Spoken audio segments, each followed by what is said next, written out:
我觉得做事情，不能仅仅是理性或者仅仅是感性，其实很多事情需要你综合去思考，用不同的角度去看待。我不希望我变得不一样了，我希望我自己永远都是我。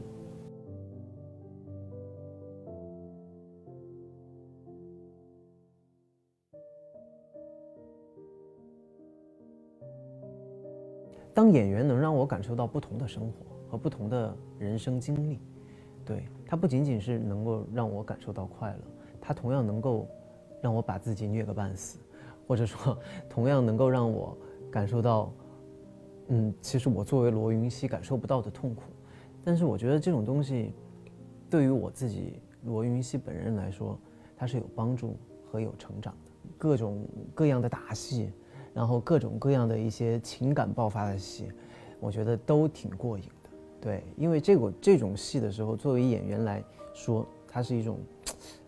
特别能够锻炼你，然后又能够让你特别的畅快、爽快，然后非常爽的戏。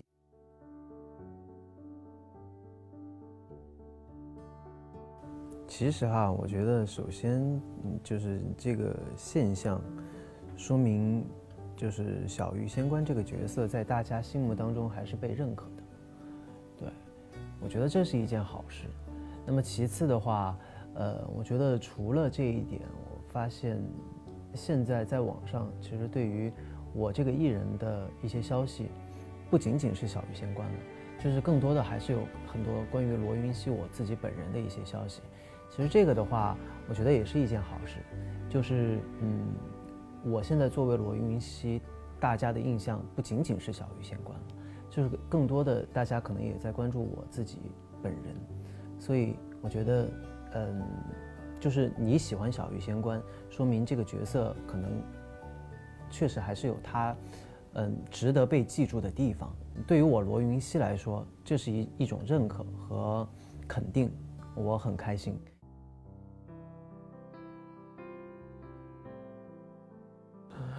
有这方面的倾向吧，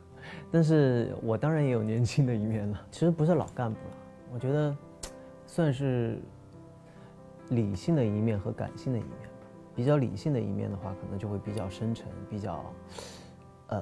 所谓的老干部。但是我也有感性的一面，所以就比较年轻啊，比较有活力啊。那其实就是这两种东西都要有，你要去把握好两者的度。而且我觉得做事情，不能仅仅是理性或者仅仅是感性，其实很多事情需要你综合去思考，用不同的角度去看待去做。所以如果你觉得我是老干部的话，无所谓了，因为我相信有一天你也会看到我比较小朋友的一面。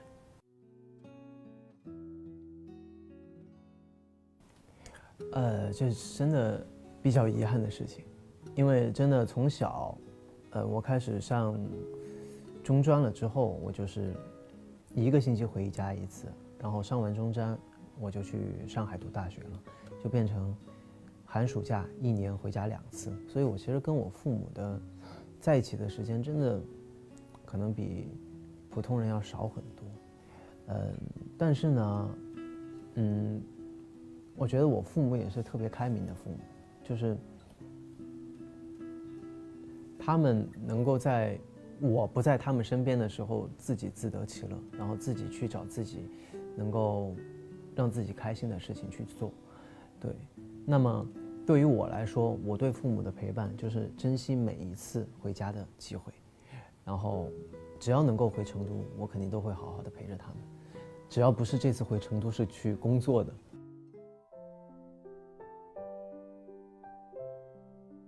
他会和我求证，他会和我确认，你确实是想清楚了吗？你确实是想好了吗？如果你真的想好了的话，那么你就去做，不管结果如何，是好的你要自己吃，是不好的你也要自己吃。但是不管好不好，你只要回到家里边，你爸你妈都守着你。对，所以他们就不管我的选择是什么，他们都是抱着支持的态度。对，只要所有的困难我自己一个人能够扛下来就好。但是我爸是那种特别爱指导人的人，就是属于是，他本来就是舞蹈教师，然后他就会告诉你，哎，眼睛要放光，然后，什么仪态要有风度，然后你的武打动作要到位，他会各种各样的把他觉得的正确的东西教给你，然后我觉得我爸是特别可爱的人，因为他说的可能并不是真正的有用的东西，但是他会真的非常耐心、非常友善、非常就是很想告诉你，觉得哎，我觉得这样是好的，然后他会告诉你，对我说好的爸，好的，我知道了，我会这么去做的。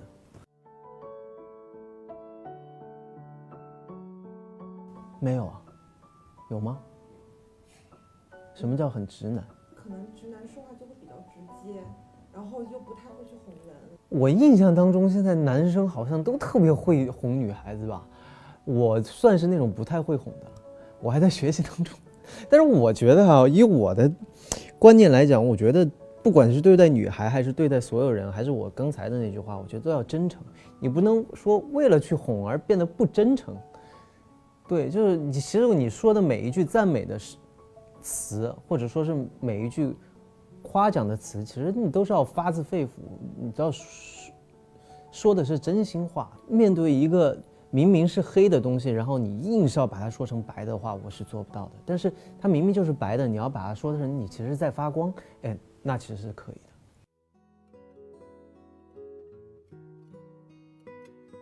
无所谓啊，因为我也经常哦哈哈呀。我聊天是属于是这样子的，就是，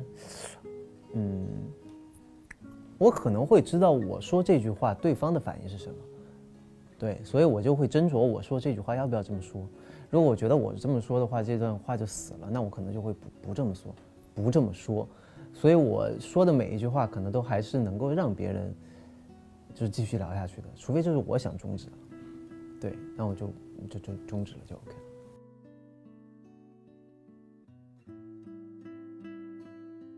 我希望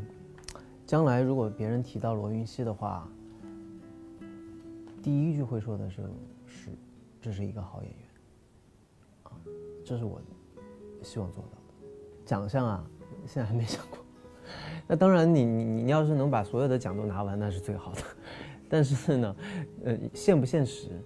或者说是有没有机会，对，我觉得目前的我还没有考虑到奖项。我觉得目前的我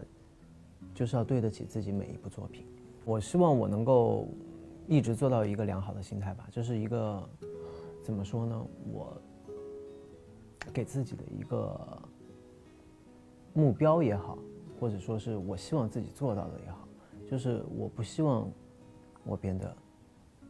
不一样了，我希望我自己永远都是我。我印象当中写日记好像也真的就是小学初中的时候了，长大我还真的没有怎么写过日记，对。但是其实写日记是一件非常好的事情，哎，真的，你说要写日记这个事情，我突然想到，就是好像我小时候真的写过日记，然后如果当你长大的时候，然后你把小时候的日记翻出来看的时候，你会觉得特别有意思。我记得我当时看到的是什么来着？我好像写了一天，写的是真的是小学的时候，就写的是。今天中队长被取消了，好像是因为什么事儿哦？好像就是因为去那个玩游戏，然后就反正那天日记上面写的是今天中队长被取消了，然后哭得特别伤心厉害，我突然就觉得特别的，哎，小时候的那个就是那种小孩子的心情，特别有意思。其实写日记真的就你其实反过来看的时候，发现。那段时期你的一个状态是特别有意思的事情。我自己会做，但是一般不做，一般都是做给自己吃，因为我是一个人生活嘛，所以要做的话就是自己做给自己吃，然后所以说就没有那么愿意做饭，对，因为我比较懒，对，但是呢，怎么说呢？你要说我做的好不好，我觉得做的还是挺好的。就是真人不露相，露相非真人。要露的话，就必定会露一手出来。